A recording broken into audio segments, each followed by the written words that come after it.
Good evening, I'm John Boss, and you're watching DV Real News TV. Tonight, the world pauses in mourning as one of the most recognizable spiritual leaders of our time has passed away. Pope Francis, the beloved head of the Catholic Church, has died at the age of 88. In this special report, we'll take you through the life, impact, and global reaction to the death of a man many called a humble revolutionary. The Vatican released an official statement earlier today confirming the Pope's passing in the early hours of the morning at the Vatican's Apostolic Palace. The Holy See reported that he had been under medical care for several days due to complications linked to his long-term respiratory issues. As word of his death spread, messages of condolence and remembrance began pouring in from across the globe. Leaders, dignitaries, and ordinary citizens alike have shared heartfelt tributes, remembering him as a spiritual guide, a tireless advocate for the poor, and a voice for peace and unity.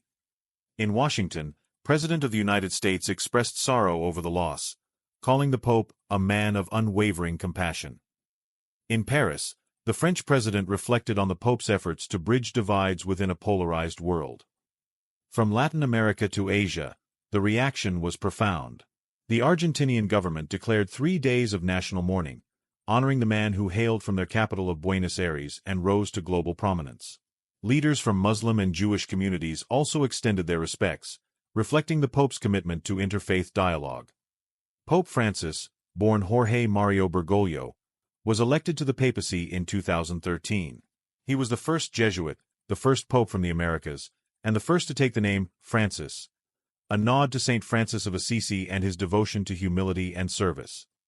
Throughout his tenure, he championed causes such as environmental protection, economic justice, and compassion for migrants.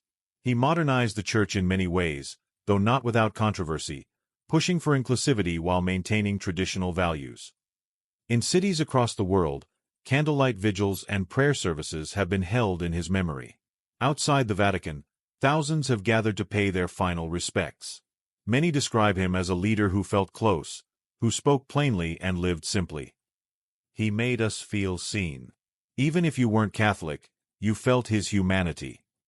The Vatican is expected to release details regarding funeral services shortly. In accordance with tradition, the College of Cardinals will meet in the coming days to begin the process of selecting a new pontiff. Pope Francis wasn't just a leader, he was a symbol of firsts. He stepped onto the world stage at a time when the Catholic Church faced deep scrutiny, and instead of retreating behind walls, he opened doors. Doors to dialogue, to forgiveness, and to radical empathy. He chose to live in a guest house instead of the Apostolic Palace. He carried his own briefcase. And he spoke out on climate change, income inequality, and even football. Yes, he was a fan of San Lorenzo. Perhaps one of Pope Francis' most profound legacies was his commitment to interfaith respect. While grounded in his own faith, Francis believed deeply in the shared human experience. In 2019, he co-signed the document on human fraternity with prominent Islamic leaders, calling for peace among all religions.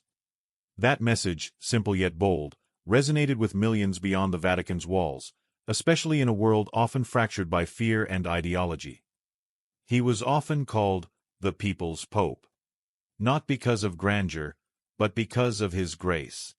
He traveled to over 50 countries during his papacy, not just capital cities, but refugee camps, prisons, and impoverished villages. Wherever he went, he reminded the world that faith means action, not just words.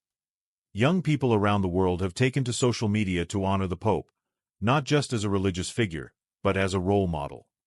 While the Church mourns, preparations for a new chapter begin, a process steeped in ritual, prayer, and secrecy. Tonight, the bells of St. Peter's Basilica toll not only for a pope but for a symbol of moral conviction in an often divided world. Pope Francis leaves behind a legacy of empathy, courage, and relentless pursuit of peace. As global communities remember his life, the words he so often spoke still echo, "Let us build bridges, not walls." Funeral preparations are now underway at the Vatican, where thousands are expected to gather in the coming days to pay their final respects. Stay with us here at DV Real News TV as we continue to follow this developing story and reflect on the life of a pope who changed the Church and the world. That's the story as it stands tonight. We'll continue tracking developments and bring you updates as they unfold. I'm John Boss, and you're watching DV Real News TV. Stay informed, stay ahead.